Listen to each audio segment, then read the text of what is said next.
In persona Christi is a Latin phrase meaning "in the person of Christ," an important concept in Roman Catholicism and, in varying degrees, to other Christian traditions. A priest is in persona Christi, because he acts as Jesus and is God. An extended term, in persona Christi capitis, in the person of Christ the head, was introduced in the Catechism of the Catholic Church. Roman Catholic understanding. In Roman Catholicism, the priest acts in the person of Christ in pronouncing the words that comprise part of a sacramental rite. For example, in the Mass the words of institution, by which the bread becomes the body of Christ and the wine becomes the precious blood. The priest and bishop act in the person of Christ the head in the leadership of the Church. Recent history. Pope Pius XII 140.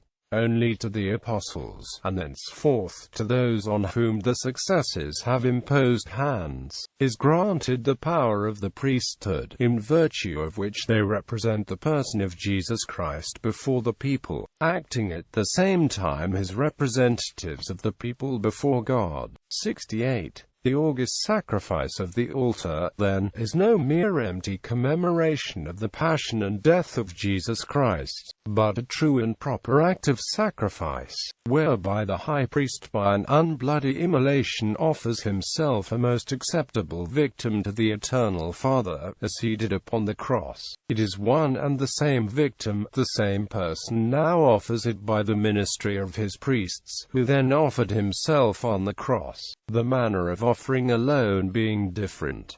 69. The priest is the same, Jesus Christ, whose sacred person his minister represents. Now the minister, by reason of the sacerdotal consecration which he has received, is made like to the high priest and possesses the power of performing actions in virtue of Christ's very person. Bishops of Vatican Council 2:228.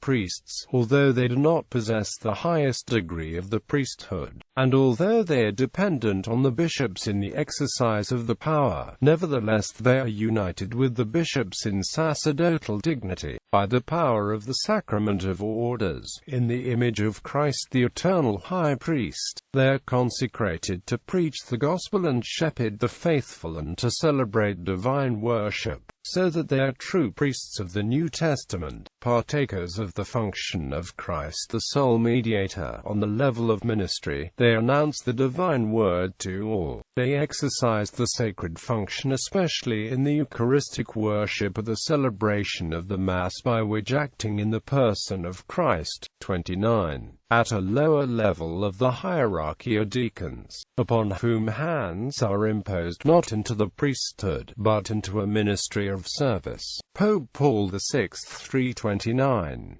Acting in the person of Christ, the priest unites himself most intimately with the offering, and places on the altar his entire life, which bears the marks of the Holocaust. Pope John Paul II 4-8.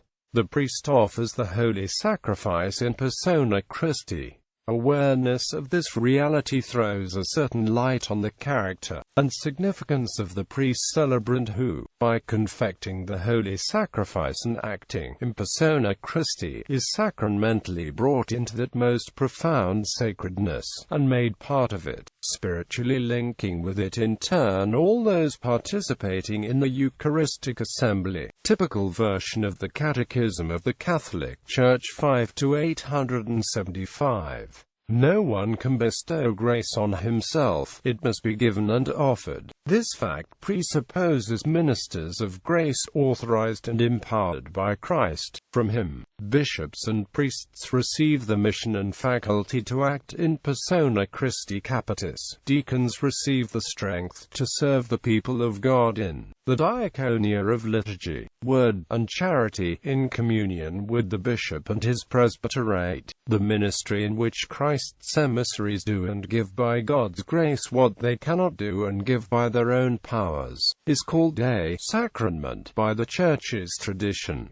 Indeed, the ministry of the Church is conferred by a special sacrament. Pope Benedict XVI VI, celebrating the Chrism Mass on Holy Thursday with the priests of Rome. Pope Benedict XVI said that priests should prepare themselves thoroughly to celebrate Mass and administer the sacraments, remembering that they act in the person of Christ. Code of Canon Law 7 as modified by Benedict XVI 8 Can. 1008 by a divine institution. Some of the Christian faithful are marked with an indelible character and constituted as sacred ministers by the sacrament of holy orders. They are thus consecrated and deputed so that, each according to his own grade, they may serve the people of God by a new and specific title. Can. 1009 Section 1. The orders of the Episcopate, the Presbyterate, and the Deaconate. Section 2. They are conferred by the imposition of hands and the consecratory prayer which the liturgical books prescribe for the individual grades. Section 3. Those who are constituted in the order of the Episcopate of the Presbyterate receive the mission and capacity to act in the person of Christ the Head, whereas deacons are empowered to serve the people of God in the ministries of the liturgy, the word and charity. The change in canon law introduced by Hominum in Mentalem resolved a discrepancy between the applicability of in persona Christi capitis to deacons as well as priests and bishops. With the new motu proprio, in persona Christi capitis applies only to priests and bishops.